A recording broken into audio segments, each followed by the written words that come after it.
اللہ تبارک و تعالی نے سورۃ الحج کی ان آیات مبارکہ میں اپنی قدرت کاملہ اور اس بات وحدانیت اور اس بات عظمت الہی کا ذکر فرمایا ہے.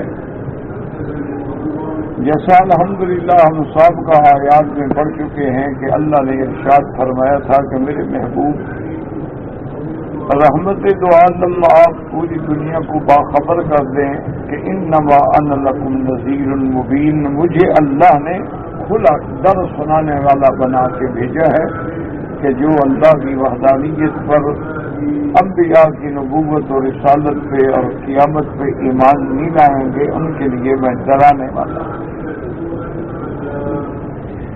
اور اس کے بعد اللہ نے ایک قاعدہ کلیہ بیان فرما دیا اپنے محبوب کی زبان مبارک سے کہ فالذین آمنوا وعملوا الصالحات، جو لوگ ایمان لائے، جنہوں نے دل سے تصدیق کی اور اچھے عمل کیے، ان کے لیے بخشش بھی ہے اور بہتر رزق بھی ہے، یعنی جنت.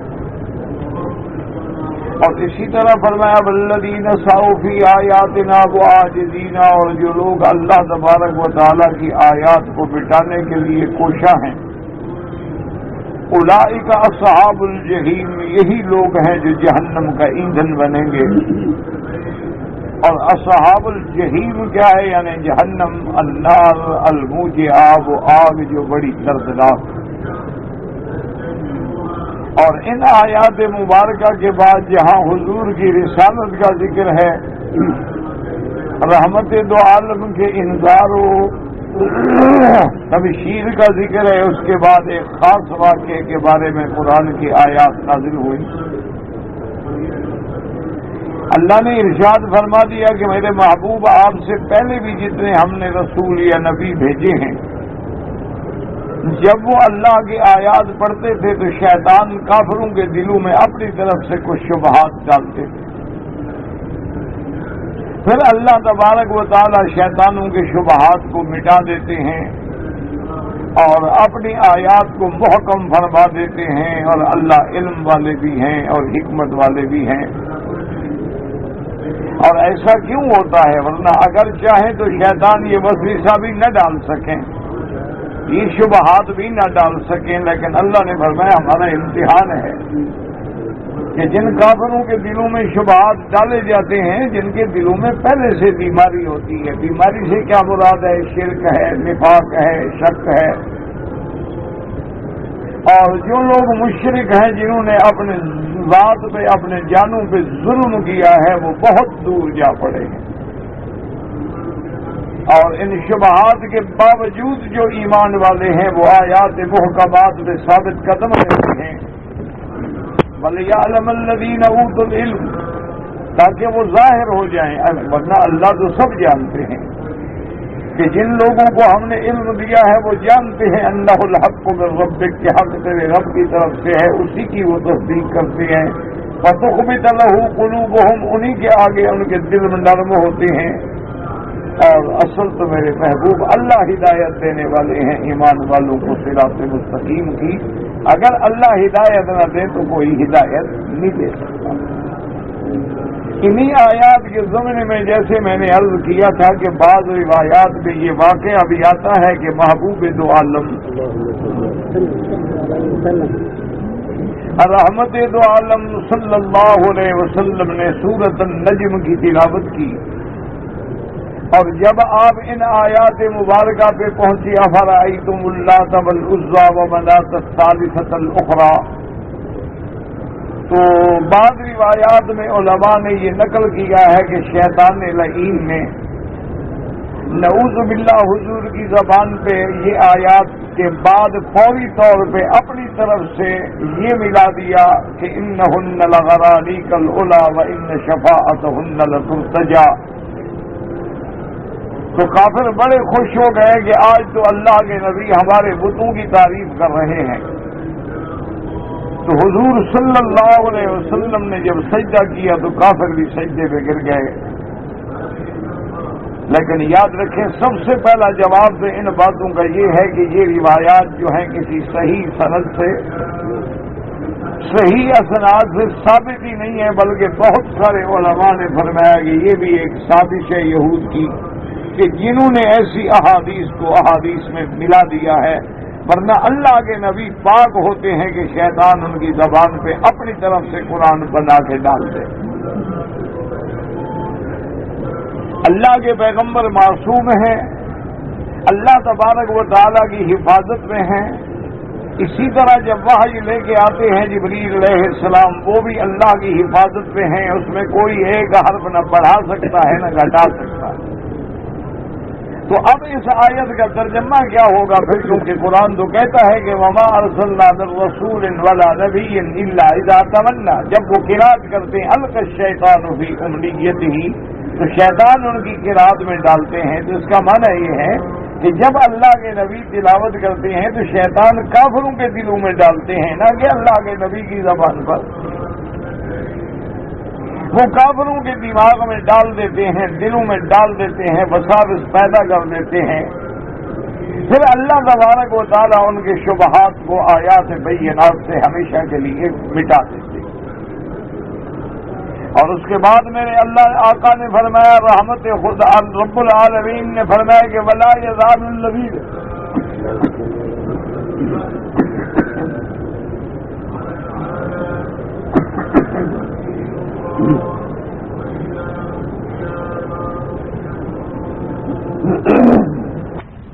کفروا فی مریۃ منہ،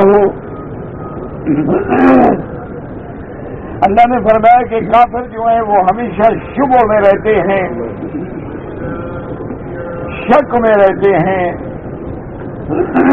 نہ قرآن پہ ایمان لاتے ہیں نہ فرمان محمد مصطفیٰ پہ۔ ان کا یہی حال رہے گا حتی تأتیہم الساعۃ بغتۃ، یا تو قیامت آگ پکڑے گی ان کو اچانک، یا آئے گا اللہ کی طرف سے عذاب دردناک۔ اور وہ دن آئے گا جو قیامت کا دن ہوگا، الملک یومئذ للہ یحکم بینہم، جس دن اللہ فیصلہ فرمائیں گے۔ اور اس فیصلے کا خلاصہ کیا ہوگا کہ ایمان اور عمل صالح والوں کے لیے دائمی جنت ہوگی اور اس کی نعمتیں ہوں گی۔ والذین کفروا وکذبوا بآیاتنا، اور جنہوں نے کفر کیا اور اللہ کی آیات کو جھٹلایا، ان کے لیے عذاب اہانت والا ہوگا۔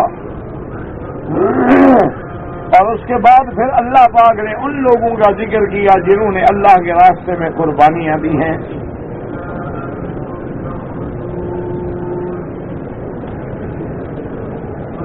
فرمایا والذین ہاجروا فی سبیل اللہ، جنہوں نے اللہ کے راستے میں ہجرت کی، جنہوں نے اللہ کے راستے میں اپنے گھر، اپنے اولاد، اپنے اہل، اپنے اوطان چھوڑے، ثم قتلوا، پھر اس کے بعد وہ اللہ کے راستے میں شہید ہو گئے یا اپنی موت طبی سے مر گئے، اللہ ان کو بہتر بدلہ دیں گے اور بہتر رزق عطا فرمائیں گے۔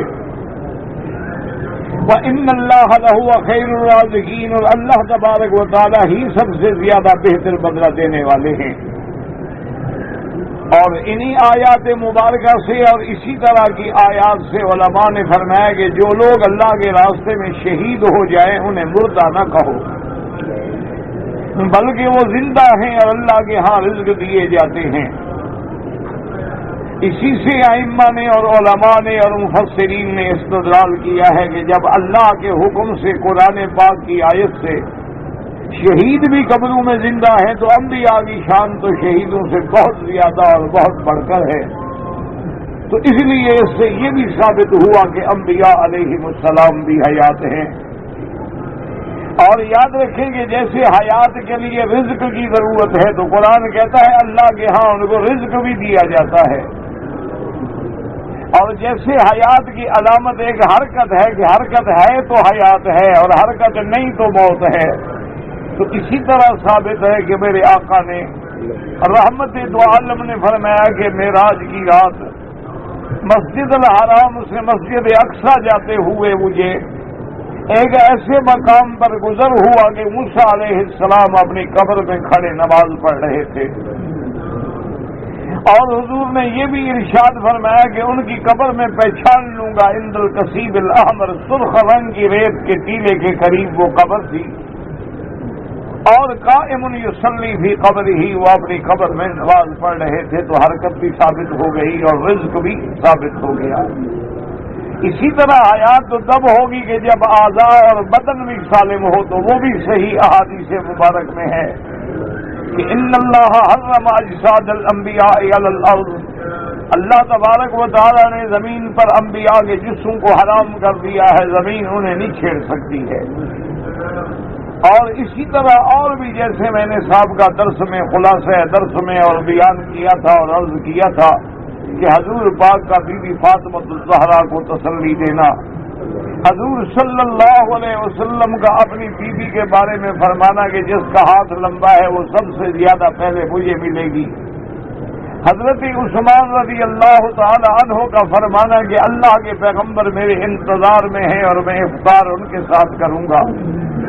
تو یہ ساری باتیں دلالت کرتی ہیں کہ انبیاء اور شہداء جو ہے وہ زندہ ہیں، لیکن جیسے میں نے عرض کیا تھا کہ نہ افراد میں جائیں نہ تفریق میں جائیں، زندگی کا معنی یہ نہ بنا لیں کہ انبیاء اور اولیاء اور شہداء جب چاہیں جہاں چاہیں ہر جگہ حاضر و ناظر ہیں، جو یہ عقیدہ رکھے وہ بھی کفر میں آ جاتا ہے۔ اور جو لوگ حیات کا انکار کر کے عذاب قبر کے بھی منکر ہو جاتے ہیں کرامیہ کی طرح، وہ بھی کفر میں آ جاتے ہیں۔ ہماری ذمہ داری یہ ہے کہ ہم اعتدال پہ رہیں، جتنا قرآن و حدیث سے ثابت ہے اس پہ ایمان لائیں، اور جن چیزوں کا قرآن و حدیث میں ذکر نہیں ہے ہم اپنی طرف سے نہ بڑھائیں۔ اللہ تبارک و تعالیٰ نے اب عالم ارواح پیدا کیا ہے، لیکن ہم عالم ارواح کی کیفیات کو بیان نہیں کر سکتے۔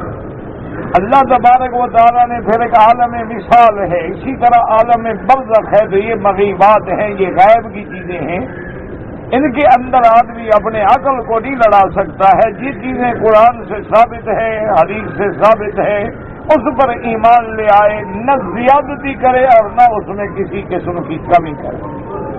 باقی اس میں کوئی شبہ نہیں ہے کہ یہ جتنے حیات انبیاء کا ذکر ہے یا حیات شہداء کا ذکر ہے وہ عالم برزخ ہے، یہ عالم دنیا ہے۔ عالم برزخ کے احکام الگ ہوتے ہیں اور عالم دنیا کے احکام الگ ہوتے ہیں۔ اب دیکھیں کہ عالم برزخ میں شہید باوجود زندہ ہونے کے اس کی جائیداد تقسیم کی جائے گی، اور اس کی بیویاں بھی دوسری شادی اور نکاح کر سکتی ہے، لیکن انبیاء کی شان اتنا بلند ہے کہ انبیاء کا میراث بھی نہیں ہوتا، اور حضور کی وفات کے بعد کوئی آپ کی بیویوں سے شادی بھی نہیں کر سکتا ہے۔ اسی لیے علماء نے فرمایا کہ ان کا مقام جو ہے وہ شہداء سے بلند ہے، کیونکہ نبی کے مقابلے پہ شہداء کا نمبر جو ہے وہ تیسرا آتا ہے۔ اولئک مع الذین انعم اللہ علیہم من النبیین والصدیقین والشہداء والصالحین وحسن اولئک رفیقا۔ قرآن ہمیں کہتا ہے لَيَرْزُقَنَّهُمُ اللَّهُ رِزْقًا حَسَنًا، اللہ تبارک و تعالیٰ ان کو بہتر رزق عطا فرماتے ہیں، اور اللہ تبارک و تعالیٰ ان کو داخل فرمائیں گے ایسے مقام پہ جو پسندیدہ ہوگا۔ اور اللہ تبارک و تعالیٰ علیم بھی ہیں اور حلیم بھی ہیں، علم والے بھی ہیں کہ کوئی کہاں ہے اور کس حال میں ہے، اور حلیم بھی ہیں کہ ہمارے گناہوں اور ہمارے انکار پہ فوراً نہیں پکڑ لیتے بلکہ ہمیں مہلت دیتے ہیں۔ اور اس کے بعد اللہ نے فرمایا ذالک ومن عاقب بمثل ما عوقب بہ، کہ اگر کسی نے آپ پہ ظلم کیا ہے اور آپ نے بدلہ لیا ہے تو جائز ہے، لیکن اس کے بعد اگر آپ پہ کوئی پھر زیادتی کرتا ہے تو اللہ آپ کی مدد کریں گے۔ اور ساتھ یہ بھی فرمایا ان اللہ لعفو غفور، اللہ معاف کرنے والے بھی ہیں بخشنے والے بھی ہیں، کیونکہ جب آپ نے زیادتی کی اور میں نے بدلہ لیا، ہو سکتا ہے بدلے میں مجھ سے بھی کوئی زیادتی ہو جائے، اس لیے فرمایا کہ اللہ تبارک و تعالیٰ اگر غلطی ہے تو معاف کرنے والے ہیں اور گناہ ہے تو بخشنے والے ہیں۔ پھر اللہ نے اپنی توحید کے بارے میں دلائل کا ذکر فرمایا ذالک بان اللہ یولج اللیل فی النہار، کہ وہ اللہ تبارک و تعالیٰ کی ذات مبارک ہے جو دن کو رات میں داخل کرتے ہیں اور رات کو دن میں داخل کرتے ہیں۔ کیا مانا؟ یعنی آپ دیکھتے ہیں کہ کبھی دن بڑے ہو جاتے ہیں اور راتیں چھوٹی ہو جاتی ہیں، کبھی راتیں بڑی ہوتی ہیں اور دن چھوٹے ہو جاتے ہیں۔ وجہ کیا ہے کہ رات دن میں داخل ہوتی ہے اور دن رات میں داخل ہوتے ہیں۔ اور یہ کیسے داخل ہوتے ہیں کہ ان چیزوں کا سمجھنا، ان چیزوں کا دیکھنا جو ہے وہ ہمارے عقل سے ماورائے عقل چیز ہے، لیکن ہمارا ایمان ہے کہ آخر کوئی نظام تو ہے جو چلا رہا ہے کہ کبھی رات ہوتی ہے کبھی دن ہوتا ہے۔ اگر گرمیوں کے موسم ہو تو آپ دیکھتے ہیں کہ دن بڑے ہو جاتے ہیں اور راتیں چھوٹی ہو جاتی ہیں، اور اگر سردیوں کا موسم ہو تو راتیں بڑی ہو جاتی ہیں اور دن چھوٹے ہو جاتے ہیں۔ تو یہ تغیر جو ہے یہ دلالت کرتا ہے کہ اس کو کوئی چلانے والا، کوئی پھیرنے والا ہے۔ جیسے کہ علامہ راضی نے لکھا ہے کہ میں نے ایک بڑھیا عورت کو دیکھا جو چرخا چلا رہی تھی۔ میں نے پوچھا بڑھیا تمہارا کیا ایمان ہے؟ انہوں نے کہا الحمدللہ بیٹا میں مسلمان ہوں اور اللہ کو وحدہ لا شریک مانتی ہوں۔ تو میں نے کہا اماں جان آپ کو یہ توحید کا سبق کہاں سے ملا ہے؟ فرمایا چرخے سے ملا ہے۔ تو امام راضی جیسا آدمی جو معقولیات اور عقلیات میں بادشاہ ہے کہتے ہیں میں حیران ہو گیا۔ میں نے پوچھا اماں جان چرخے سے کیسے ملا ہے؟ فرمایا بیٹا دیکھو چھوٹا سا چرخا ہے، اس کو بھی چلانے والا نہ ہو تو نہیں چلتا، تو یہ پورے عالم کا چرخا بغیر چلانے والے کے چل رہا، اس کے بھی تو کوئی چلانے والا ہے نا، کہ کبھی دن ہوتا ہے کبھی رات ہوتی ہے، کبھی دکھ ہوتا ہے کبھی سکھ ہوتا ہے، کبھی سردی ہوتی ہے کبھی گرمی ہوتی ہے۔ تو اس تغیر اس زمان کا بھی تو کوئی مالک و خالق ہے جو اس کو تغیر دے رہا ہے۔ تو میں نے پوچھا امام راضی فرماتے ہیں کہ دلچسپی بڑھ گئی، تو میں نے کہا کہ اماں جان ہو سکتا ہے کہ پھر دو خدا ہوں، ایک خدا دن کا کام کرتا ہو اور ایک خدا رات کا کام کرتا ہو، جیسے بعض کافروں کا عقیدہ بھی ہے کہ ایک یزدان ہے اور ایک اہرمن ہے، یعنی ایک خیر کا خالق ہے اور ایک شر کا خالق ہے۔ وہ کہتے ہیں ایک خدا کیسے ہو سکتا ہے جو خیر بھی پیدا کرے اور شر بھی پیدا کرے؟ حالانکہ یاد رکھو ہمارا ایمان کیا ہے کہ نؤمن بالقدر خیرہ و شرہ من اللہ تعالی والبعث بعد الموت۔ ہمارا ایمان ہے کہ خیر اور شر کا خالق جو ہے وہ اللہ تعالی ہے، لیکن یاد رکھو کہ شر کا پیدا کرنا جو ہے وہ شر نہیں ہوتا، بلکہ وہ تو کمال ہے، لیکن آگے اس کے استعمال سے ہم اس کو شر بنا دیتے ہیں۔ اس کی مثال یوں سمجھیں کہ اللہ نے آگ پیدا کی ہے، اب اگر آگ سے تم لوگوں کے گھروں کو جلاؤ تو یہ فساد و شرارت ہوگی، لیکن اسی آگ کو اگر تم کھانے میں، پکانے میں، فیکٹریوں میں، انڈسٹریوں میں، گاڑیوں میں، کاروں میں، جہازوں میں استعمال کرو تو بڑی نفع دینے والی چیز ہے، حالانکہ بظاہر تو وہ آگ ہے۔ اسی طرح بظاہر تو وہ شر ہے۔ اللہ نے ابلیس پیدا کیا جو خالص ہی شر ہے، لیکن کوئی کہے کہ کیوں پیدا کیا ہے؟ اگر پیدا نہ کریں تو امتحان کیسے ہوگا؟ اگر سارے لوگ ایمان والے ہوں تو پھر ایمان آزمایا کیسے جائے گا؟ ایمان کی آزمائش تو تب ہوگی کہ شیطان ہمیں بہکاتا ہے، شیطان ہمیں بہلاتا ہے، شیطان ہمیں بچلاتا ہے اور ہم اس کو ٹھکرا کے اللہ کے راستے پہ چلتے ہیں۔ تو یہ ہے ایمان اور اسی کا نام ہے امتحان۔ اس لیے اللہ نے فرمایا کہ اللہ تبارک و تعالی ان اللہ سمیع بصیر، جو تم کہتے ہو، جو پڑھتے ہو، جو پکارتے ہو، ان کے سننے والی بھی اسی کی ذات ہے، اور تمہارے افعال و حرکات کو دیکھنے والی بھی اسی کی ذات ہے۔ فرمایا وہی خداوند قدوس برحق ہے، وہی معبود برحق ہے، اور اس کے سوا جن غیروں کو پکارو وہ باطل ہے، وہ جھوٹ ہے۔ کوئی بھی الہ نہیں ہو سکتا، کوئی بھی معبود باطل نہیں، معبود جو ہے برحق نہیں ہو سکتا۔ ذالک بأن اللہ هو الحق وأن ما يدعون من دونه هو الباطل وأن الله هو العلی الکبیر۔ اور اللہ تبارک و تعالیٰ کی ذات ہے جو بلند ہے، اللہ تبارک و تعالیٰ کی ذات ہے جو کبیر ہے جس سے کبیر کوئی نہیں، اللہ کی ذات اعلیٰ ہے جس سے اعلیٰ کوئی نہیں، اللہ کی ذات عظیم ہے جس سے عظیم کوئی نہیں۔ تو نتیجہ کیا نکلا کہ تمام مخلوقات جو ہے وہ اسی کے تسلط میں ہے، تمام مخلوقات جو ہے اسی کی سلطنت کے تابع ہے، تمام مخلوقات جو ہے وہ اس کی عظمتوں کی گواہ ہے۔ لا الہ الا ہو، کوئی معبود برحق نہیں مگر اللہ، ولا رب سوا ہو، اور اس کے سوا کوئی رب نہیں ہے۔ کیوں؟ العظیم الذی لا اعظم منہ، جو بڑا ہے جس سے بڑا کوئی نہیں، جو بلند ہے جس سے بلند کوئی نہیں۔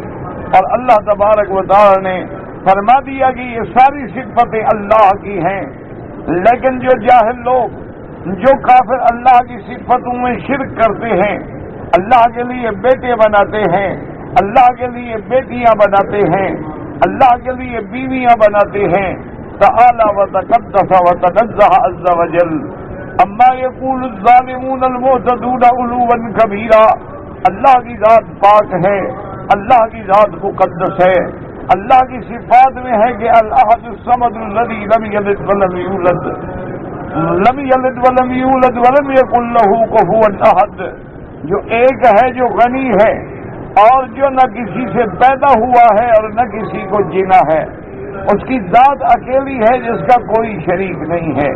اس کے بعد آج کے سبق میں جو ہم نے آیات تلاوت کی ہے، اس میں بھی اللہ تعالی کی وحدانیت کے دلائل ہیں۔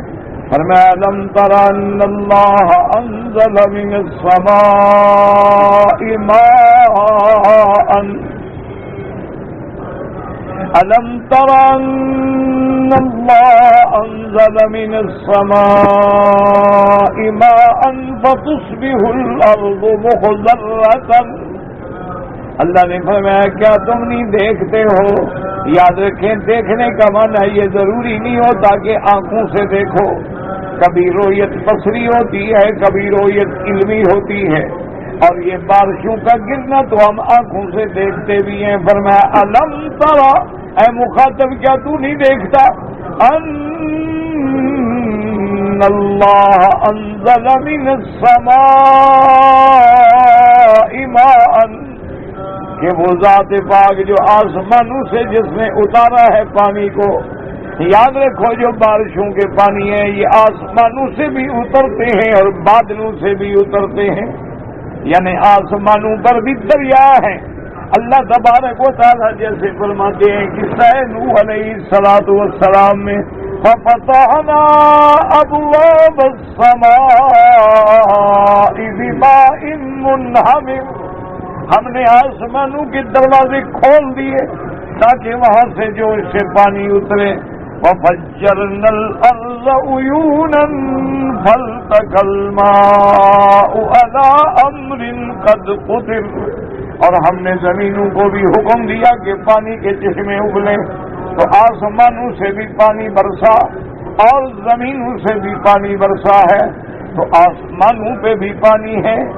اور دوسرے پانی کا طریقہ یہ ہے، فرمایا انتم انزلتموہ من المزن ام نحن المنزلون، اور تیسری آیت میں فرماتے ہیں هو الذی یرسل الرياح بشرا بین یدی رحمته حتى إذا أقلت سحابا ثقالا سقناه إلى بلد ميت فأحيينا به الأرض بعد موتها۔ اللہ نے فرمایا میرے بندے کیا تو نہیں دیکھتا کہ ہم خوشخبری دینے والی ٹھنڈی ٹھنڈی ہوائیں پہلے چلاتے ہیں اور اس کے بعد وہ بڑے بڑے بھاری بادلوں کو جو پانی سے بھرے ہوئے ہیں ان کو چلاتی ہیں، ایک جگہ سے دوسری جگہ تک ان بادلوں کو لے جاتی ہے۔ اللہ فرماتا ہے میری قدرت کا کمال دیکھو کہ ان ہواؤں کے پیدا کرنے والا کون ہے، پھر ان کو چلانے والا کون ہے، اور اتنے بڑے بڑے بادلوں میں کروڑوں ٹن پانی کو روکنے والا کون ہے، حفاظت کرنے والا کون ہے، اور اس کو پھر ایک جگہ سے دوسری جگہ حرکت دینے والا کون ہے۔ فرمایا انتم انزلتموہ من المزن، کیا پھر ان بادلوں سے پانی تم برساتے ہو کہ ہم برساتے ہیں؟ اسی طرح فرماتے افرأیتم ماء الذی تشربون، کیا تم نہیں دیکھتے ہو پانی جو تم پیتے ہو ان کو بادلوں سے کون اتارتا ہے؟ صاف بات ہے کہ کوئی جواب نہیں مگر اللہ تبارک و تعالی۔ اور یہاں بھی فرماتی الم تر ان اللہ انزل من السماء ماء، کیا مخاطب تم نہیں دیکھتے ہو کہ وہ ذات جس نے آسمانوں سے پانی اتارا، فتصبح الارض مخضرہ، پھر پانی اتارنے سے زمینوں کو ہم نے سبزے والا بنا دیا، سرسبز بنا دیا ہے، زمینوں جو مردہ تھی ان کو ہم نے زندہ کر دیا ہے. اس لیے قرآن دوسری جگہ کہتے احیا بہ الارض بعد موتها. اللہ زمینوں کی مردہ جب ہوتی ہیں تو ان کو پانی سے زندہ فرماتے ہیں. اور تیسری آیت میں فرماتی ہیں وَجَعَلْنَا مِنَ الْمَاءِ كُلَّ شَيْءٍ حَيٍّ. اور ہم نے ہر جاندار کی زندگی جو ہے پانی پہ موقوف رکھی ہے. تو پانی جو ہے وہ ذریعہ حیات ہے. اس لیے مفسرین نے لکھا ہے کہ جب زمینیں مردہ ہوتی ہیں تو پانی آتے ہیں, بارشیں آتی ہیں. اور جب دل مردہ ہوں تو پھر قرآن کی بارش آتی ہے. رحمان اپنے قرآن کی بارش برساتے ہیں. اللہ تبارک و تعالیٰ کا قرآن اور میرے مدنی کا فرمان جو ہے وہ مردہ دلوں کو زندہ کر دیتے ہیں. مردہ دلوں کی زندگی, مردہ دلوں کو زندہ کرنے والی چیز کیا ہوتی ہے؟ وہ اللہ کا قرآن ہے. اس لیے قرآن میں آتا ہے وَكَذَلِكَ أَنزَلْنَا إِلَيْكَ رُوحًا مِّنْ أَمْرِنَا. اللہ نے قرآن کو روح فرمایا ہے. اور قرآن کو جو فرشتہ لے کے اترتا ہے اس کا لقب بھی روح ہے. نزل به الروح الامین علی قلبک لتکون من المنذرین بلسان عربی مبین. اللہ فرماتی ہے وہ فرشتہ وہ روح الامین جو قرآن کو لے کے آیا, اس کا لقب روح کیوں ہے کہ وہ وحی لایا, قرآن لایا ہے. اس کے ذریعے اللہ نے مردہ دلوں کو زندہ کر دیا ہے. اس لیے قرآن میں جہاں جہاں مردے کا ذکر ہے اس سے مراد کافر ہے, اور جہاں زندہ کا ذکر ہے اس سے مراد مومن ہے. کہ مومن زندہ ہوتا ہے, کافر لاکھ چلے پھرے لیکن دل کے اعتبار سے مردہ ہوتا ہے. اس لیے کہ ان کے دلوں میں قرآن داخل نہیں ہوتا. اور فرمایا ان اللہ لطیف خبیر. اسی کی ذات ہے جو اپنے بندوں پہ لطف و کرم فرماتی ہے. اسی کی ذات ہے جو ہر چیز کو جانتی ہے. اگر وہ زمینوں کو مردہ کر دیتے تو ہم کھاتے کہاں سے, ہماری زندگی کیسے گزرتی. ان کو زندہ کرنا اور ان کے اندر کھیتیاں لگانا. اور فرمایا یاد رکھو لہو ما فی السماوات وما فی الارض. جو آسمانوں میں ہے جو زمینوں میں ہے سب کس کے لیے ہے؟ یاد رکھو. اور یہاں لہو مقدم یعنی جار مجرور مقدم ہے. اکثر کہتے ہیں صرف اسی کے لیے ہے. لہو ما فی السماوات وما فی الارض. اسی ہی کے لیے ہے جو آسمانوں میں ہے اور جو زمینوں میں ہے. جب اسی کے لیے ہے تو تم پیروں سے کیوں مانگتے ہو؟ جب سب کچھ اسی کا ہے تو پھر غیروں سے کیوں مانگتے ہو؟ جب سب کچھ اسی کا ہے تو پھر دیوی دیوتاؤں سے کیوں مانگتے ہو؟ زمین آسمان بھی اس کا ہے, اس کے اندر جو ہے اس کا ہے. اور یہ بھی بتلا دیا کہ اتنے دلائل کے بعد اگر تم ایمان نہ لے آؤ اللہ کو کوئی ضرورت نہیں. وَإِنَّ اللَّهَ لَهُوَ الغنی الحمید. اللہ غنی ہے, ساری مخلوق ان کی محتاج ہے. ایمان لاؤ گے تو تمہارا بھلا ہے, نہ لاؤ گے تو تمہارا نقصان ہے. اور وہ تو حمد و ثنا کے قابل ہے جس کی ساری دنیا حمد و ثنا کرتی ہے. اب اللہ نے دوسرے طرح بھی فرمایا الم تر ان اللہ سخر لکم ما فی الارض والفلک تجری فی البحر بامرہ. اللہ نے فرمایا میرے بندے غور کرو, میں نے زمینوں کو تیرے لیے مسخر کر دیا ہے. کیا مانا؟ چاہو تو گھر بنا کے ٹھکانہ کر لو, چاہو تو ہل چلا کے کاشت کر لو, چاہو تو ہاؤس بنا کے ڈیم بنا کے الارض فراشا. اور زمین میں نے تیرے رہنے کے لیے بچھونا بنا دیا ہے.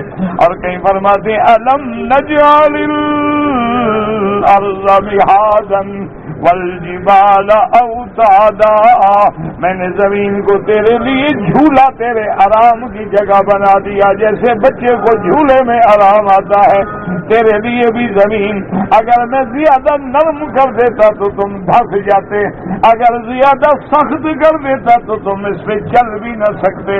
اور پھر ساری زمین میں نے ایک قسم کی نہیں بنائی ہے، کہیں زمین ایسی بنائی ہے جو تیرے لیے پانی کو روک لیتی ہے، کہیں زمین ایسی بنائی ہے جو پانی کو جذب کر کے تیرے لیے کھیتیاں اگاتی ہے، اور کہیں زمین ایسی بنائی ہے جو نہ کھیتی اگاتی ہے نہ جذب کرتی ہے، تاکہ بندے بھی سمجھ جائیں ایک ایمان والا ہے خود بھی ایمان لاتا ہے اور دنیا کو بھی علم سکھلاتا ہے، ایک خود تو ایمان لاتا ہے لیکن دنیا کو نہیں سکھلاتا ہے، اور ایک بنجر شور کلر ہے، کافر ہے، نہ خود ایمان لایا نہ لوگوں کی ہدایت کا ذریعہ بنا ہے۔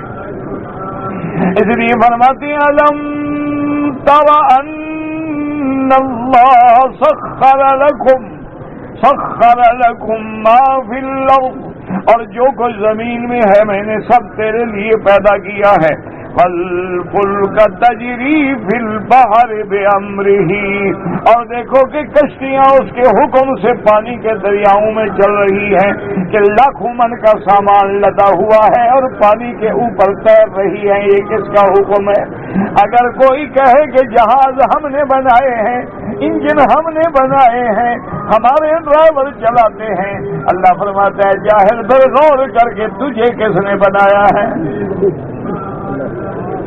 یہ تو کہتے ہیں آسان میں کو کیا ہو جی جہاز تو ہم بناتے ہیں، اس میں خدا کا کیا کام ہے؟ تو تمہیں کیسے بنایا ہے؟ تمہیں تمہارے باپ نے پیدا کیا ہے، تو جب تمہیں خدا نے بنایا سیدھی بات ہے کان یوں پکڑو یا یوں پکڑو یا یوں پکڑو، بات تو وہی رہے گی۔ اس لیے فرمایا والفلک تجری فی البحر بامرہ، دریاؤں میں کشتی جو ہے وہ اسی کے حکم سے چلتی ہے، اور اس کے بعد فرماتے ہیں وَيُمْسِكُ السَّمَاءَ أَن تَقَعَ عَلَى الْأَرْضِ إِلَّا بِإِذْنِهِ، کون ذات ہے جس نے آسمانوں کو روکا ہوا ہے کہ وہ نہ گریں؟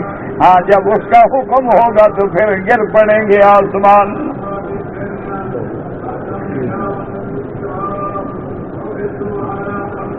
اللہم صلی اللہ، اتنی دیر میں ضرور شریف پڑھ گیا، سارے کو بیٹھنے سے کوئی فائدہ ہے بس۔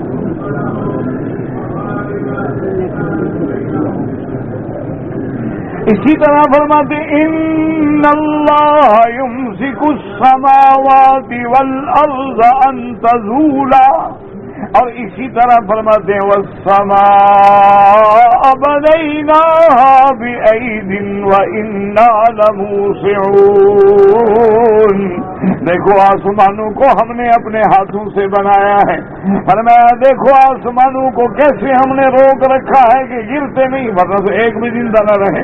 ہاں جب میرا حکم ہوگا یوم تمور السماء مورا وتصیر الجبال سیرا اذا السماء انفطرت واذا الکواکب انتصرت، جب ہم حکم دیں گے تو پھر آسمان بھی پھٹ جائیں گے۔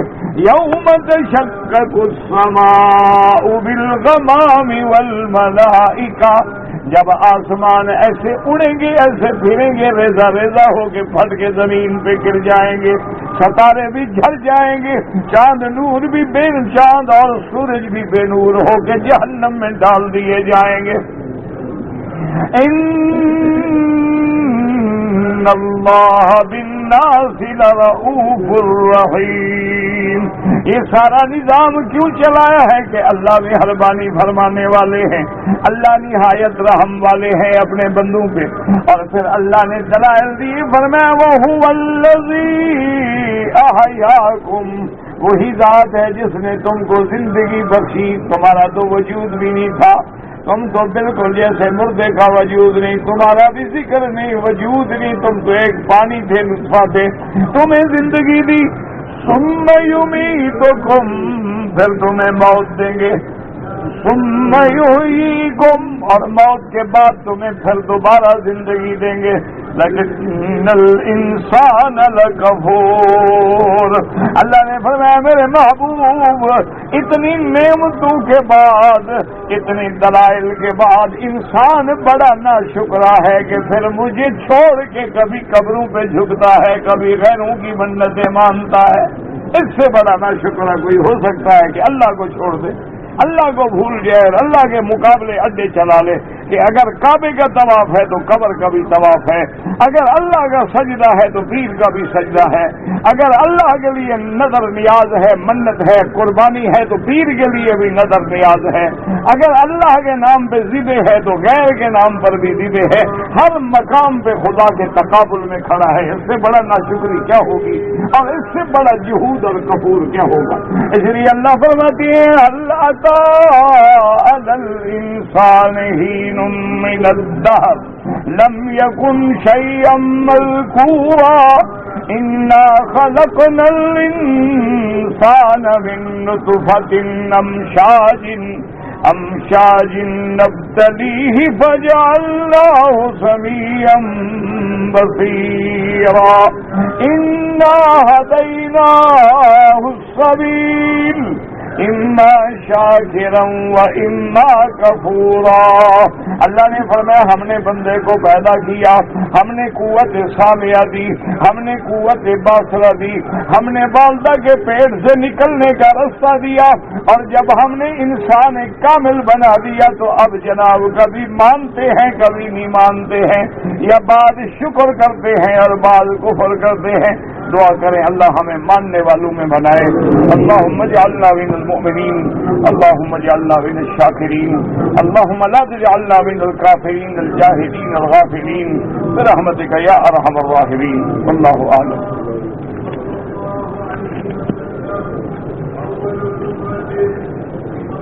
مطاف میں الماری سے عورتیں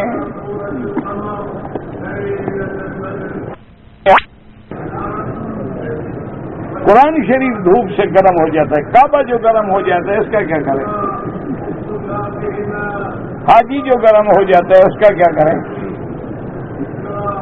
بس سوچ ہے بس قرآن شریف کو دھوپ نہ لگے، پڑھنا نہیں، عمل نہیں کرنا، دھوپ نہ لگے. قرآن کو چہرے پہ لگائیں گے، چومیں گے کہ داڑھی منڈوائیں گے؟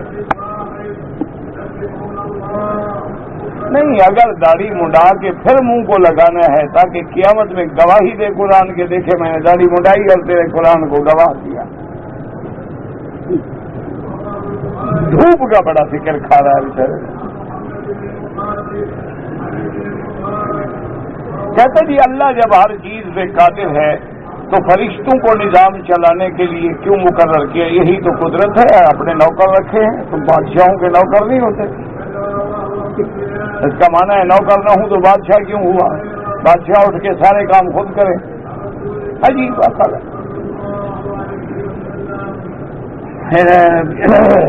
برسان تو یہی تو شان ہے کہ اتنے ملائکہ ہیں کہ فرمایا کہ ما یعلم جنود ربک الا ھو، اللہ کے لشکروں کو کوئی نہیں جانتا. اور حضرت جبریل کہتے ہیں کہ جب اللہ کو جلال سے حکم دیتے ہیں تو فرشتے ایسے ہو جاتے ہیں جیسے ایک بزغہ ایک چھوٹی سی کیڑی ہوتی ہے. یہی تو شان ہے.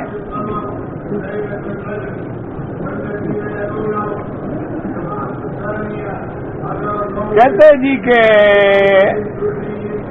تہجد، اچھا تہجد نماز میں 8 رکعتیں پڑھنا سنت ہے. ویسے زیادہ پڑھو تو جائز ہے، تھوڑی پڑھو تو جائز ہے. اشراق نماز جو ہے وہ اشراق شرک سے نہیں ہوتا خدا کے بندے، 2 نقطے والے کاف سے ہوتا ہے. اشراق شروق سے ہے، مشرق مغرب، کاف کعبے والا نہیں ہوتا وہاں. تو بہرحال جب سورج نکلنے کے بعد اوپر چڑھے قید روم ہند تقریباً یعنی سورج نکلنے کے 20 منٹ کے بعد نماز اشراق کا وقت ہوتا ہے. نفل بیٹھ کے پڑھیں یا کھڑے ہو کے، بیٹھ کے پڑھیں گے تو آدھا ثواب ہے، کھڑے ہو کے پڑھیں گے تو پورا ثواب ہے. اجر القائد نصف اجر القائم، بیٹھ کے پڑھنے والے کو آدھا ثواب ملتا ہے. اب تمہاری مرضی آدھا کماؤ یا پورا کماؤ.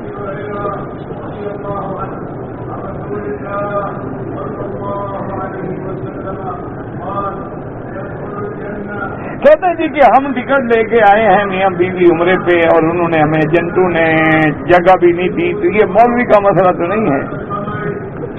سامنے وزارت الحج کے دفتر ہیں، جا کے شکایت کریں، بالکل آپ کو جگہ دیں گے. ان کا باپ دادا بھی دے گا. حج منسٹری میں جا کر آپ شکایت کریں، دیکھیں کیا ہوتا ہے. آپ کو 5 اسٹار ہوٹل میں رکھیں گے اور پیسے بھی ان سے چارج کریں. تم شکایت نہ کرو، تمہاری شکایت ہے. مولوی کیا کرے گا؟ میری تم نہیں سنتے ہو تو ایجنٹ سن لیں گے.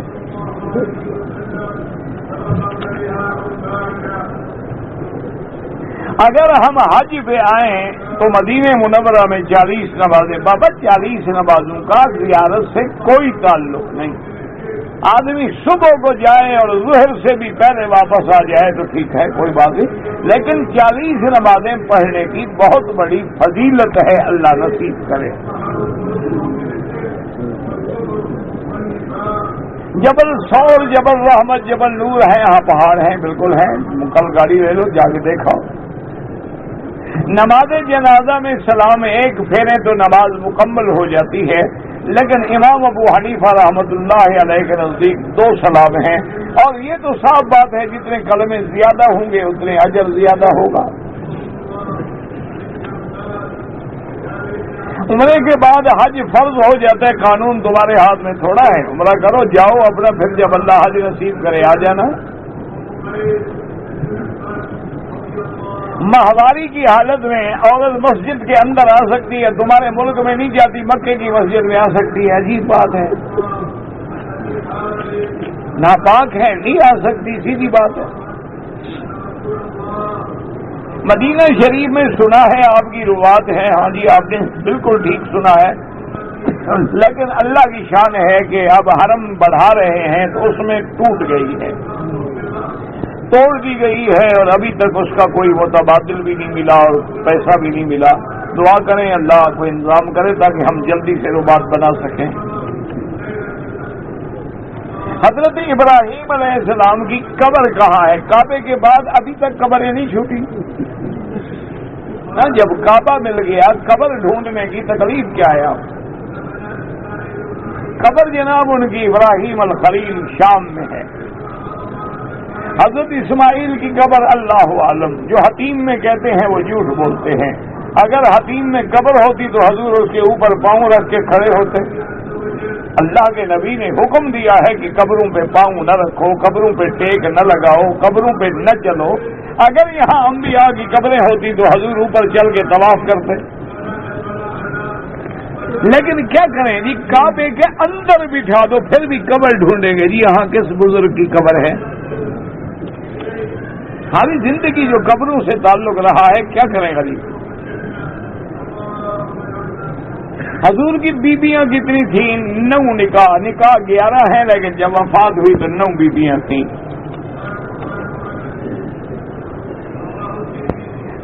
جن رکعتوں میں امام تلاوت نہیں کرتے. بہرحال امام ابو حنیفہ رحمۃ اللہ علیہ کے نزدیک مقتدی کو کسی بھی نماز میں کسی بھی رکعت میں فاتحہ نہیں پڑھنی، کہ فاتحہ امام کا پڑھنا جو ہے وہ کافی ہے.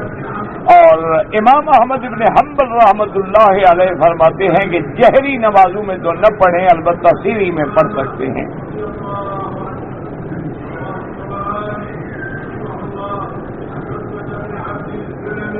ہاں، جو لوگ دکھاوے کے لیے قرآن پڑھے یا کوئی بھی عمل دکھاوے کے لیے کرے، اللہ معاف کرے، اس کا عمل جو ہے برباد ہو جائے گا اور قیامت میں سزا دی جائے گی. حدیث میں ہاتھ باندھ کے، یہ جو ہے نا جی، یہ اس جگہ ہو، ہاتھ باندھنے کی حدیث مبارک سینے پہ بھی حدیث ثابت ہے اور ناف پہ ہاتھ باندھنا بھی ثابت ہے اور ناف سے نیچے بھی ہاتھ باندھنا حدیث میں ثابت ہے. اگر آپ دیکھنا چاہتے ہیں تو ترمذی شریف، نسائی شریف اور جتنی کتابیں ہیں ان کے کتاب الصلاۃ کو کھول کے تمام حدیثیں پڑھ لیں. انشاءاللہ تبارک و تعالی حدیثیں پڑھنے سے آپ کو اطمینان ہوگا کہ ہر امام کی کوئی نہ کوئی دلیل جو ہے وہ حدیث رسول اللہ صلی اللہ علیہ وسلم.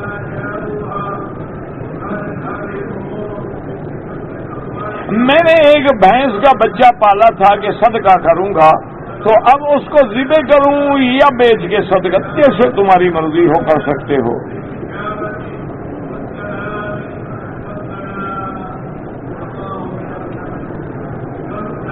کہتے ہیں جی کہ جہاز میں آتے ہوئے ہمارے بیگ تبدیل ہو گئے. میں نے اپنا بیگ تو جو لے گیا اس کو بخش دیا، لیکن اس کا جو میرے پاس ہے کیا کروں؟ انتظار کرو، ایڈریس موجود ہے تو اس کے ایڈریس پہ بھیج دو. اگر ایڈریس موجود نہ ہو تو غریبوں کو خیرات کر دو.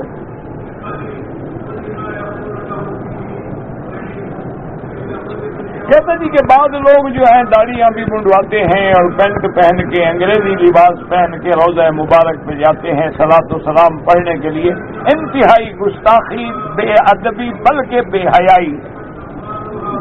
باقی تمہاری مرضی.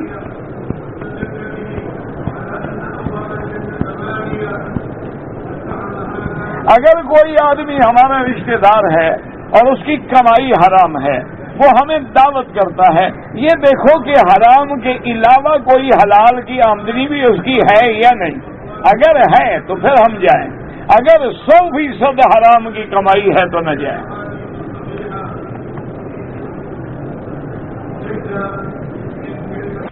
عورت زنا کا اقرار کرے لیکن شرعی حکومت نہیں ہے تو اس کا خاوند یا اس کا بھائی اس کو قتل کر سکتے ہیں؟ بالکل نہیں، کوئی بھی قتل نہیں کر سکتا. وہ خود قتل ہوں گے اگر قتل کریں گے تو. شرعی حکومت نہیں ہے تو ٹھیک ہے، بس اگر خاوند نہیں برداشت کرتا طلاق دے دے. باقی اپنے اللہ کو وہ جواب دے گی. اللہ چاہے عذاب دیں، اللہ چاہے معاف کر دیں.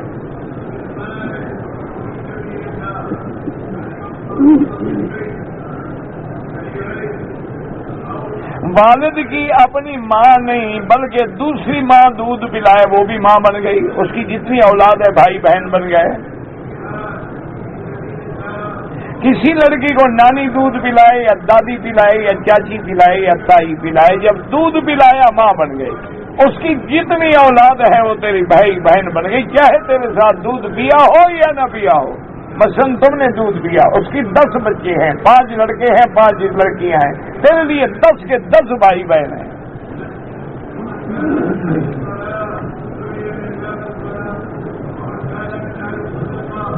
میں نے گانا بجانے کے لیے اور ہارمونیم خریدا تھا، توڑ دو پھینک دو.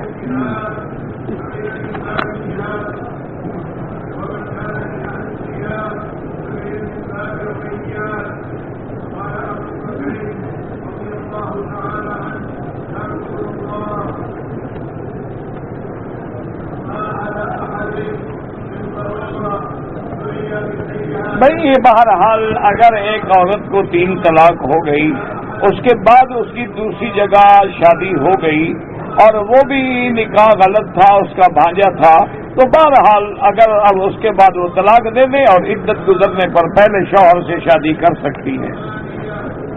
حلال چونکہ ہو گیا ہے.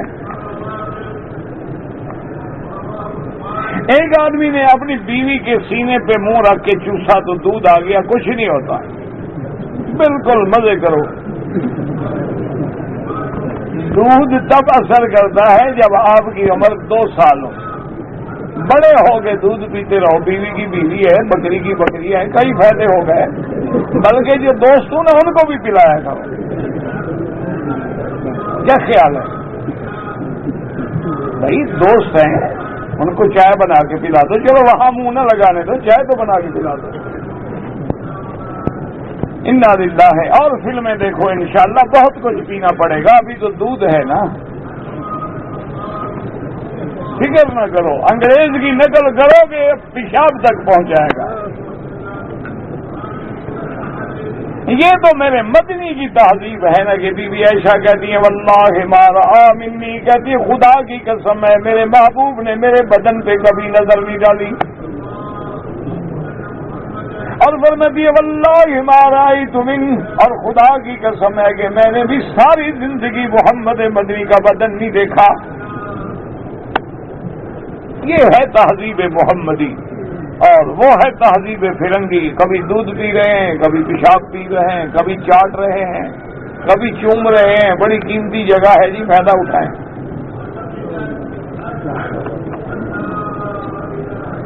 انا للہ و انا الیہ راجعون. کہتے جی کہ ایک گھر میں اس کی والدہ بھی ہے، بیوی بھی ہے، دونوں بھوکے ہیں، روٹی صرف ایک ہے، تو کس کو دے؟ ماں کو دے اور کس کو دے؟ بڑا بدبخت ہے، یعنی بیوی کو دے گا. بیوی تو مل سکتی ہے، ماں دوسری مل سکتی ہے. اور حضور نے فرمایا تیری ماں کا حق جو ہے. صحابی نے پوچھا یا رسول اللہ رسول کے بعد سب سے زیادہ حق کس کا ہے؟ فرمایا اموں کا، تیری ماں کا ہے. اس نے پوچھا حضور اس کے بعد؟ فرمایا اموں کا، تیری ماں کا ہے. اس نے کہا حضور اس کے بعد؟ فرمایا اموں کا، تیری ماں کا حق ہے. اس نے کہا حضور اس کے بعد؟ فرمایا ابا کا. چوتھی دفعہ فرمایا تیرے باپ کا حق ہے. اس لیے علماء نے لکھا کہ میرے محبوب نے 3 دفعہ کیوں فرمایا کہ عورت کو 3 مراحل سے گزرنا پڑتا ہے. ایک مرحلہ وہ اپنے پیٹ میں تمہیں رکھتی ہے، ایک مرحلہ ولادت سے گزرتی ہے، ایک مرحلہ پھر تمہیں چھوٹے بچے کو دودھ پلا پلا کے بڑا کرتی ہے. کیونکہ 3 مراحل سے گزری ہے تو میرے مدنی نے 3 مرتبے اسی کو عطا فرمائے.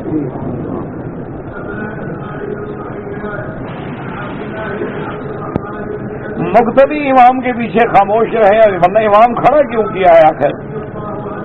مجھے وجہ بتاؤ نا، امام کو کھڑے کرنے کی ضرورت کیا ہے؟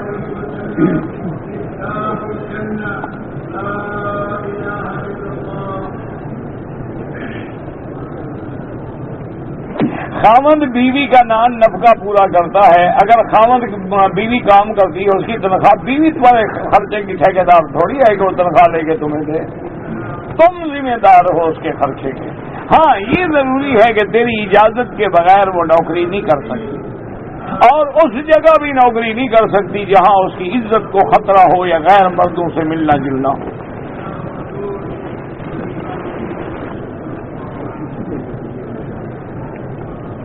جیسے یا لام لم، یا لام لم تو کوئی نہیں ہوتا، یہ لم لم ہوتا ہے. البتہ وہ میقات ہے، یہ لم لم سے احرام باندھا کریں. میں نے بیٹی کا نام یمنا رکھا ہے، یمنا رکھو، یسرا رکھو، سب ٹھیک ہے. اب تو نام میں ماڈل ڈھونڈتے ہیں نا آدمی کو، اسلامی نام تھوڑا ڈھونڈتے ہیں. وہ کوشش کرتے ہیں کہ نام نیا ہو، بیت اللہ ہو یا مسجد نبوی، نمازی کے آگے نہ گزریں. مجبوری ہو تو سجدے کی جگہ سے دور ہو کے گزریں. کہتا جی کہ جب دعا کی جاتی ہے کوئی ضروری نہیں کہ کعبے کی طرف رخ ہو، پشت ہو تب بھی جائز ہے، رخ ہو تب بھی. دعا اللہ سے مانگتے ہیں، کعبے سے تھوڑی مانگتے ہیں.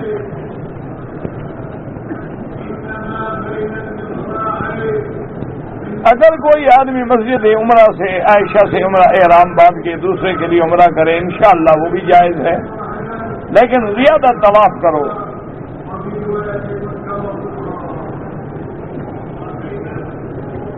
ایک مرد اور ایک عورت نے شادی کی، اولاد نہیں، طلاق ہو گئی، کوئی اولاد نہیں، دونوں نے پھر الگ الگ شادی کی. اللہ کی مرضی، اللہ کسی سے اولاد دے کسی سے نہ دے، اس کی مرضی ہے. اگر کچھ لوگ بیٹھ کے اللہ کا ذکر کریں، بالکل کریں، اذکر اللہ ذکرا کثیرا. اور حدیث میں حضور نے فرمایا تم مجھے جماعت میں یاد کرو گے تو میں تمہیں سب سے اعلیٰ فرشتوں کی جماعت میں یاد کروں گا. اب عمرہ نفلی عبادت ہے، جس کے لیے چاہیں کریں. کھانا کھاتے ہوئے سلام کا جواب دینا چاہیے. پہلے تو سلام کرنے والے کو سلام نہیں کرنا چاہیے، لیکن اگر کوئی کرے تو آپ جواب دے سکتے ہیں. اگر عمرے کے بعد بال چھوٹے ہوں اس طرح پھروائیں. داڑھی ایک مشت کے بعد کاٹنا وہ جائز ہے.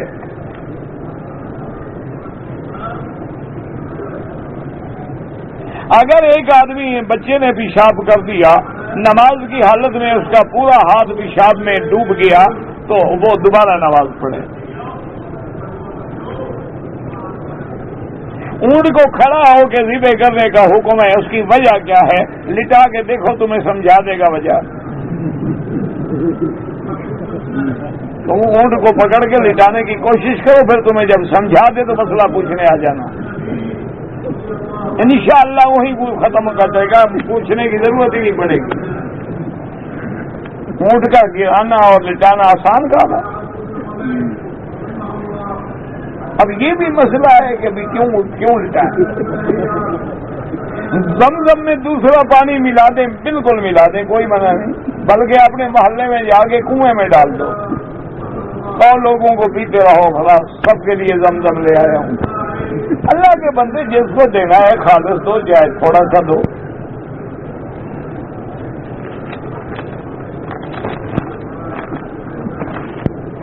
اور غار ثور پہ چڑھیں کوئی حرج نہیں، لیکن حکم بھی نہیں کہ ضرور چڑھو۔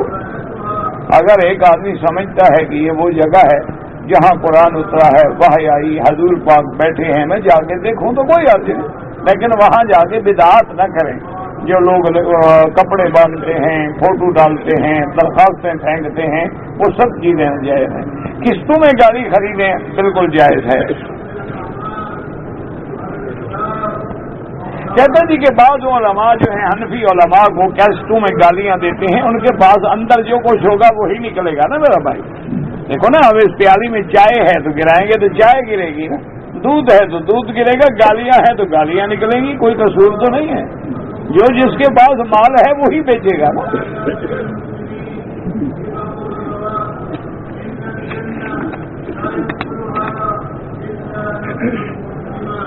اگر ایک آدمی نے حلق کرانے سے پہلے اپنے ناک کے بال کاٹ لیے، دیکھیں نا پوری طرح دونوں طرف کو صاف کیا ہے تو دم پڑ گئی۔ اگر 1-2 بال کاٹے ہیں تو صدقہ خیرات کر دیں۔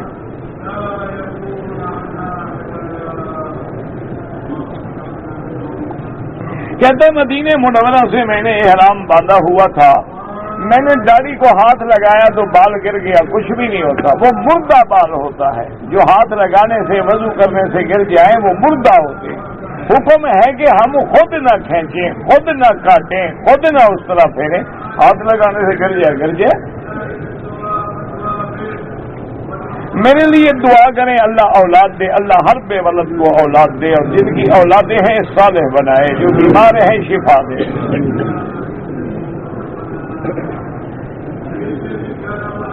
اگر میں حج سے 1 مہینہ پہلے اپنی بیوی کو مکے میں بلا لیتا ہوں تو حج کے لیے میقات پہ جانا ہوگا؟ بالکل نہیں، حج کا احرام گھر سے باندھیں گے۔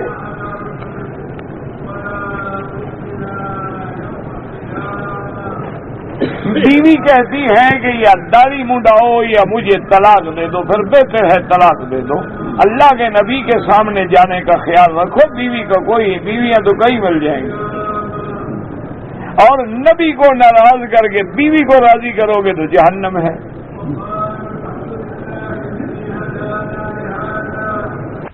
بیوی عمرے پہ آئی تھی، 4.5 مہینے کا حمل تھا جو گر گیا، لیکن اس کے بعد نارمل ہے۔ اگر اس کے بعد خون آنا بند ہو گیا ہے، تسلی ہے، پھر پاک ہے، غسل کرے، نماز پڑھے، طواف کرے، سب کچھ کرے۔ یہ تو بے وقوفی ہے جو لوگوں نے 40 دن کا مسئلہ بنایا ہوا ہے۔ وہ تو مسئلہ ہے کہ اگر خون آ رہا ہے تو 40 دن تک دیکھیں گے، ورنہ حمل گر جائے یا بچہ پیدا ہو اس کی کوئی مدت نہیں ہوتی، چاہے 2 دن کے بعد خون بند ہو جائے اور پاک ہو گئی، غسل کرے۔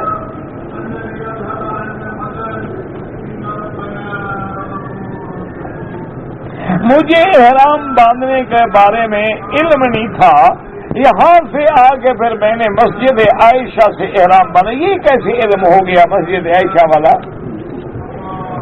ایک بکری دم ادا کرے، یہ جو بہانے ہوتے ہیں، علم نہیں تھا۔ 1400 سال گزر گئے، ابھی تک تمہیں علم نہیں تھا۔ عمرے پہ آ رہے تھے، پہلے تم نے پوچھا نہیں کہ عمرہ کیا ہوتا ہے، احرام میں نے کہاں سے باندھنا ہے؟ یہ تمہاری ذمہ داری ہے کہ پوچھ کے آؤ۔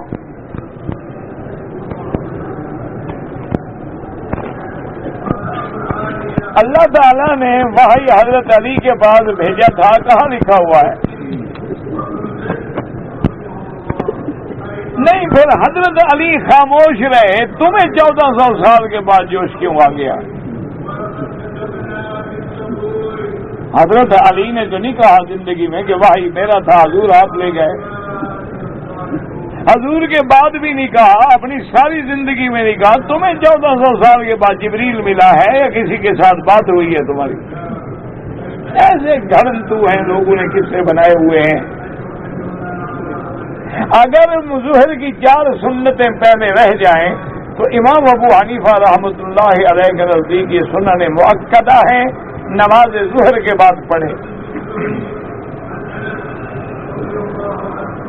داڑھی چھوٹی نہ رکھیں، ایک مشت کم از کم رکھیں۔ گاؤں میں احناف کے نزدیک نماز نہیں ہوتی اور بعض علماء کے نزدیک ہوتی ہے۔